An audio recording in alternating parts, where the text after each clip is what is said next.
gentlemen, and disappointments. We are coming to you live from the Woman Caves in New York and Connecticut. My name is Leslie. And my name is Melissa. And we are verbally disastrous. Hello, everyone. One of the topics that I promised to discuss as per podcast episode number 2, upcoming podcast topics, involved my old strategy of avoiding other women with bad work reputations. This was back when I worked with the tools as a woman in construction here in New York. I have around 28 years, including the military, worth of experience as an electrician in construction. I started my career as an E1 constructionman apprentice at 17 years old in the U.S. Navy Seabees. I opted to request to leave the military after marrying my husband and following him to New York. Unfortunately, my husband passed away about 2 years after leaving the military. The topic of becoming a widow and managing life in the aftermath is a topic of itself. I will carve out time to discuss that at a later time. I joined the electrician's union about 6 months before my husband died. My first year as an apprentice was rough as a young widow. I didn't really touch on that in my book, #Construction Tales. This is partly due to the desire to speak about my journey becoming an electrician and not so much about my personal struggles. In my opinion, the story of a woman breaking into construction was more important to get onto paper as opposed to my personal struggles as a widow. Perhaps I'm wrong on that approach, shrugging my shoulders. Perhaps I can expand on that journey a little in Construction Tales Volume 2, My Illuminated Path Continues. I worked with the tools for about 22 years before going into the management side of the business. In hindsight, within the first 15 years, I wanted to establish my reputation and avoid the sins of other workers. For the most part, I would try to avoid socializing with other women in the beginning of my career. It was not that hard since there were very few other women. I would be even more drawn to avoiding some women who were perceived as either using the trade to find a husband or a lazy worker. I didn't particularly like lazy men either. I still don't like lazy workers. I feel like it is even more frustrating to deal with lazy workers once you're in management. I get my drive from my father.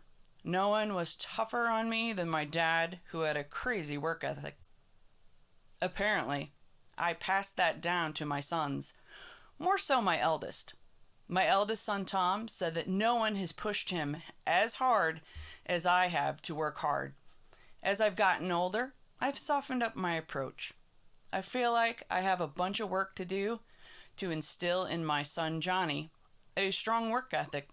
That comes in time via introducing tasks to him to complete. When I am at work, I get to rely on my foreman to make the call, and I get to support that decision. After all, it is his job and his decision. This method has indeed taken the pressure off of me. I'm learning, over the years, to not be such a hard ass. Being a hard ass has given me back problems that I cannot escape and must manage. One must ask, is the risk of health problems worth the strong pull to get the job done quickly? This has been my painful lesson learned in my life. The boss gets his job done, makes his money, and moves on. I made my money as well, yet I ended up with inheriting multiple bulging discs. It is indeed a balance one must strike within their career. When I first started in this business, hardly anyone wanted to interact with me.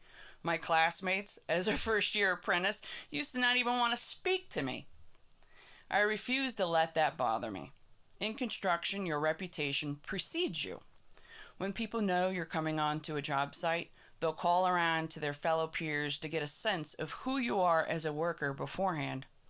I learned early on to use a lot of humor and let zingers sent my way get met with equally sharp retorts. Once you do that, The guy who wanted to break your balls will back down. I describe in detail in my book quite a few of those scenarios. My objective was to establish a strong work reputation that mirrored my father's work ethic. In my mind, I could not afford to surround myself with other women who didn't share the same mindset. I refused to follow lazy-minded folks, no matter how tempting the discussion or acts were at the time. On many occasions, I was the person who continued working while I had a group of men gabbing behind me. Either a fellow coworker or I used to joke that a grenade would take out the entire crew in an effort to break up the gossip party. I remember working for a few general foremen who came around expecting to catch me idle. A few would rather be direct and joke that I'm not meeting their expectations. I would retort back that once I see them heading my way, I'd jump into action and act like the professional slacker that I am. I would then go back to work after sharing a brief laugh. One general foreman back in 2008 gave me the nickname Fabulous Moolah after an incident on the job site. That story was intense, and it indeed belongs in Volume 2. It is safe to say that I earned his respect after that incident. Despite my consistent behavior of working hard, there were people who just could not accept the fact that I had a strong work ethic. However, the bulk of my peers would see my efforts, thankfully. I was sometimes super frustrated to get teamed up with a slacker, especially a partner where you had to do most of the work. It would absolutely get under my skin if the lazy male partner was ever perceived as the worker and I was the slacker. Thankfully, I don't think that was ever the case, since a person's lazy reputation also preceded them. If I was teamed up with a lazy woman, I'd lose my damn mind. Everyone around me somehow knew that I was not fond of other women that were in the business posing as a bum worker. Just to be funny, they would team up a lazy person with me so that I can show her what needs to be done. Behind the scenes, I would get teased that I needed to help a sister out, Les. Take her under your wing. I'm sure I had my choice words that were met with great laughter. At some point, I would get a break and they would put the female with someone else. All is fun and games until someone loses an eye. Years ago, we had this woman who earned the nicknames Joker, Krusty the Clown, and Construction Barbie, to name a few. She would get passed on to shop after shop. Legend has it, she was eventually blacklisted from working with a large list of contractors. I never knew if it was true or the many stories, much less. I heard about her taking a very large reel of wire off the truck, say 4 feet in height. She didn't chalk the reel and it went flying away from her. She was seen running frantically after the wire reel so that it didn't absolutely destroy either property or a nearby vehicle. I heard about her wrestling a 2-foot by 4-foot light fixture for a hung ceiling while standing on a ladder in the space where the light was supposed to be landed. She was on a deck job going back and forth using a Dixie cup filling boxes with sand before a concrete pour instead of finding a large container and doing it in one trip. I can go on and on about the Construction Barbie stories. I believe she quit the business either as an apprentice or not long after becoming a journeywoman. Now, a woman like this, I didn't want to be caught dead working with her. As I got older, I began to soften up my approach on dealing with lazy men or women. This was after quite a few years of building my own reputation. I worked for a shop for 5 years where all we did was power distribution work, 4-inch rigid conduit in a ditch, setting parking lot lights with a bucket truck, manhole work, railroad platforms, you name it. For a woman to work consistently for one shop doing heavy work, that was quite an accomplishment. During that time, I even worked with the tools while pregnant. My close friend Donnie, who is a brother to me, knew immediately that I was pregnant. I made him swear that he would not speak on it. During that time, I was spinning a lot of 4-inch rigid conduit. Each 10-foot section weighs about 89 pounds or 40.4 kilograms. See, I did the conversion. I had never felt so tired in my life or so cold as winter approached. Most of our work was outside in ditches, railroad stations, airports, and parking lots. Light duty was not an option. This was especially true in that particular shop. I did get lucky and got to work for a few months in a nursing home to do some inside work. I wanted to work as long as I could so that I could take care of my son at home for a decent block of time before returning to work. I made it to the 5-month mark before I had to confess. Some of my coworkers wanted to kill me when they found out. I was climbing extension ladders and everything. All things you should not do while pregnant. At the time, I didn't know if I was proving to myself that I could do it. I was certainly trying to be strategic about my pregnancy plan. Those details will be more in depth and in volume 2 when I find time to keep writing it. Once I cross that threshold of accomplishments, yes, as crazy as that sounds, perhaps that is when I opted to try to serve as more of a mentor to young women and minorities coming into the business. I had spoken up quite a few times over the years if I saw a minority being treated unfairly. By 2011, I got tapped by the apprentice director to serve as a writing coach / instructor for Empire College. While at Empire College for about 8 years, I either worked as a writing coach or taught principles of trade unionism or OSHA. Empire College has a labor studies program. Apprentices must earn an associate degree in labor studies. I believe my son Tom is graduating from the same program either this year or next year. I must ask, since graduation is 2 months away, if it is this year. Once I came on board part-time at Empire College, I was approached more and more about offering advice to female and minority apprentices on a wide variety of situations. I somehow morphed into that role where I was the person giving guidance on handling sexual harassment, mean journeymen, ball-breaking general foremen, or some sticky situations. I believe that this was my turning point on my approach. I went back to earn my bachelor and master's in business between 2009 and 2013. Perhaps earning my college education evolved my way of thinking as well. I believe I may now have determined my evolution while writing out this topic. After a significant amount of years in this business, coupled with being tapped to serve as a coach and instructor, I slid into the role of serving as a mentor.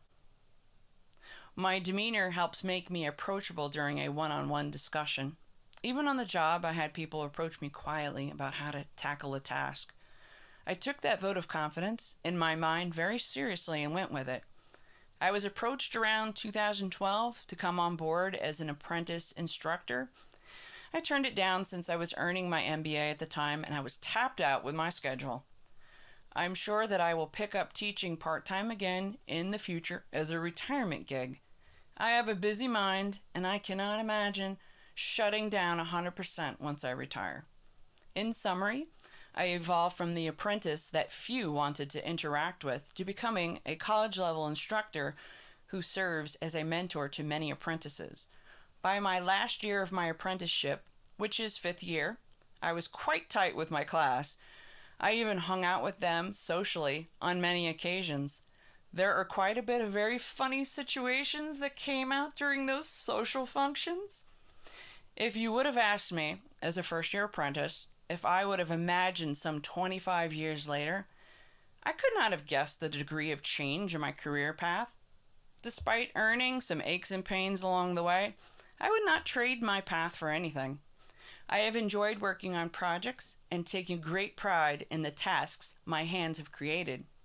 I have learned about the power of sharp retorts that have stopped a jerk right in his tracks. I relish in those memories.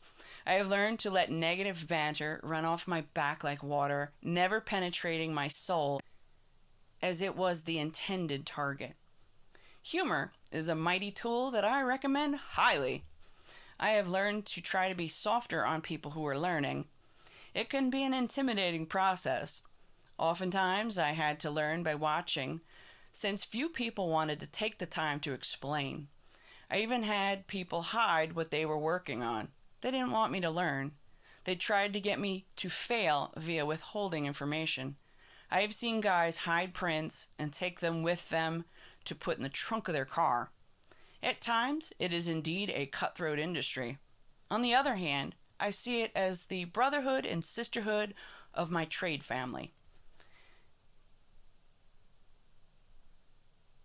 Many people look out for my son on my behalf. Tom has been taken under the wings of some fine journeymen. He values that tremendously since he grew up without a father figure. I have bonded with quite a few journeywomen who have varied levels of skill. I'm not proclaiming to be the best female in my trade. I just take a lot of pride in my work and put forth a tremendous amount of effort to do my best. I have shaken off the notion that a fellow tradewoman's reputation will seep onto mine quite a few years ago. I have dived into the safety manager role that is different in nature yet still has a mentor approach to it.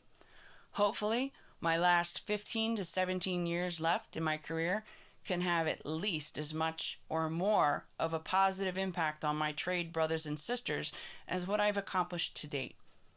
In the abyss of content from around the world, I'm grateful you've stumbled upon my writings that are now also in audio form. I wish you a great hump day and the rest of the week. Cheers.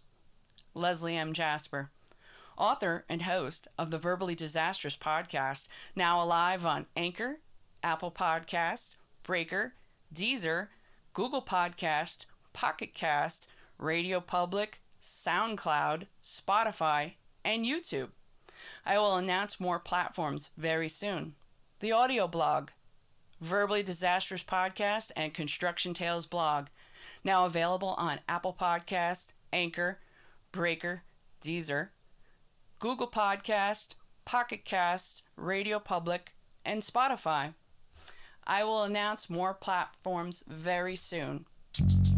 This wraps up another episode on the Verbally Disastrous podcast that can be found on Spotify, SoundCloud, and YouTube.